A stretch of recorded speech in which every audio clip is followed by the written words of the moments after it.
전 세계 사망 원인 중 상위권을 차지하고 있는 교통사고. 미국 고속도로 안전보험협회 자료에 따르면 전 세계적으로 매년 120만 명 이상이 교통사고로 사망하는 것으로 밝혀졌습니다. 이런 시민들의 안전을 보장하고 교통사고의 수를 감소시키기 위해 도입한 도로 단속 카메라. 하지만 세계 곳곳에서 단속 카메라의 설치를 두고 찬반 논쟁이 일어나고 있습니다.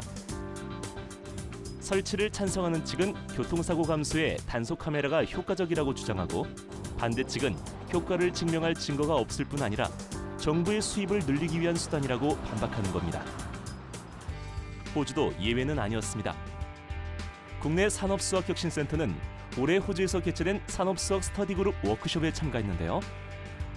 1968년부터 시작된 산업수학 스터디그룹 워크숍은 산업체가 직면한 복잡하고 기술적인 문제를 수리과학을 토대로 실질적인 솔루션을 제공하기 위해 만들어졌습니다. 올해 산업수학 워크숍에는 호주의 도로 관련 서비스를 제공하는 R사에서 문제 해결을 요청했는데요. 바로 단속 카메라가 도로의 안전을 개선시켰는가에 대한 내용이었습니다.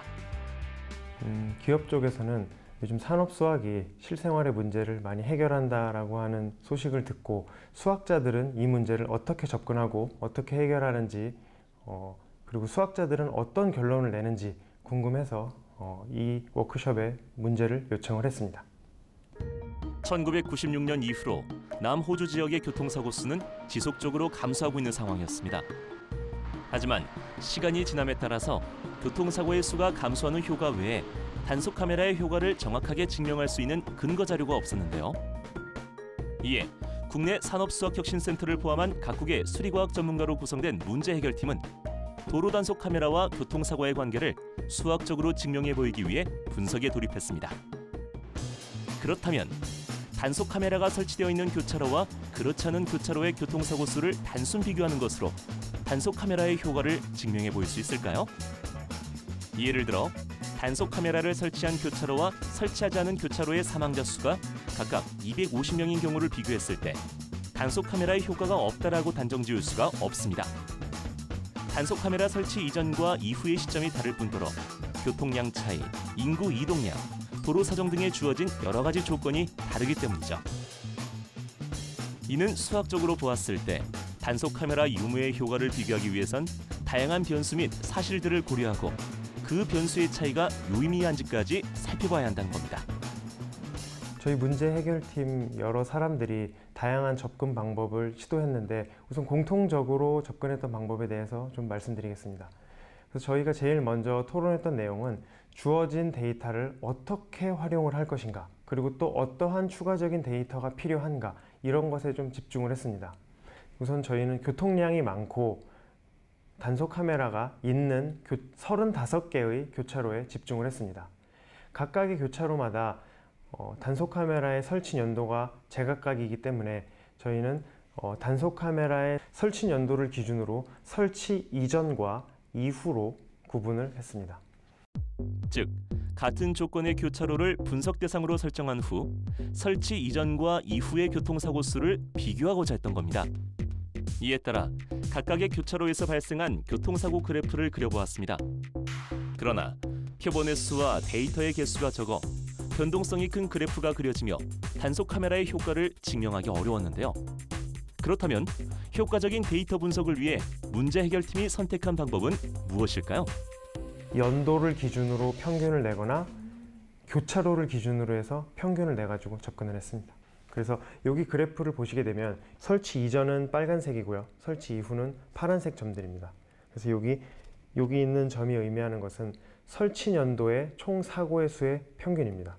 그리고 여기 있는 파란 점은 설치 1년 후 사고의 평균을 의미합니다. 그래서 설치 이전과 이후의 추세선을 그려보았습니다. 그래서 지금 두 개의 기울기는 비슷해 보이는데 y 절편 값이 유의미한 차이를 보였습니다.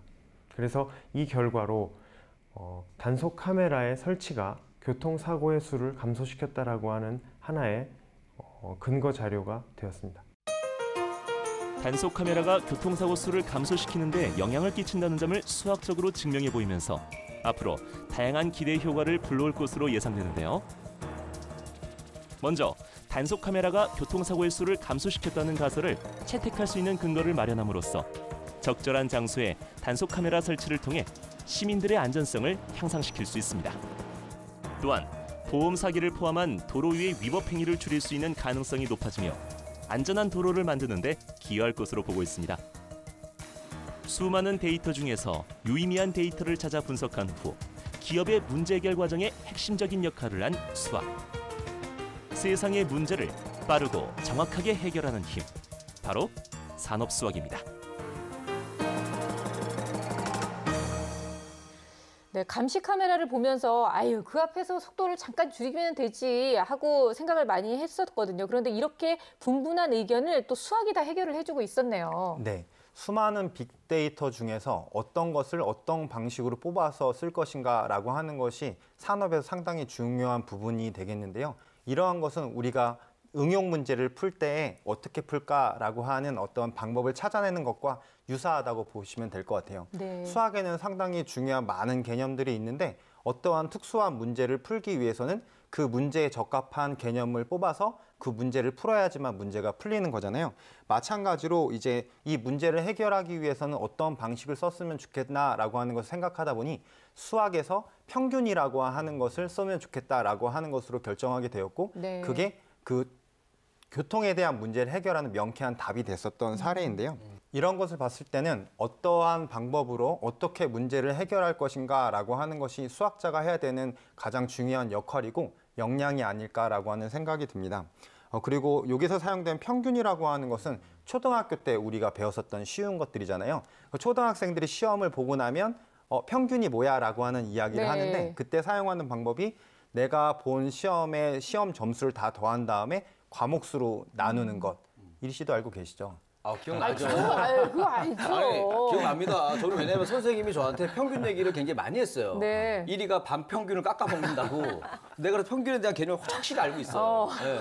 평균에 대한 안 좋은 추억이 있으실 것 같은데 우리가 초등학교 때 배웠었던 것처럼 수와 수를 더한다, 네. 나눈다라고 하는 기본적인 개념이 평균이기도 하지만 고등학교에 올라가게 되면 수열의 합을 나타내는 급수를 이용해서 평균을 나타내는 경우도 있고요. 네. 또 난이도 있는 수학으로 올라가게 되면 이제 이항분포라고 하는 것에서는 확률을 이용해서 평균을 구하게 되고요. 또 정규분포라고 하는 부분을 배우게 됐을 때는 표본평균이라고 하는 새로운 개념을 배우고 또 모비율이라고 하는 것을 이용해서도 확률에 대한 평균을 구하는 경우들을 많이 볼 수가 있습니다.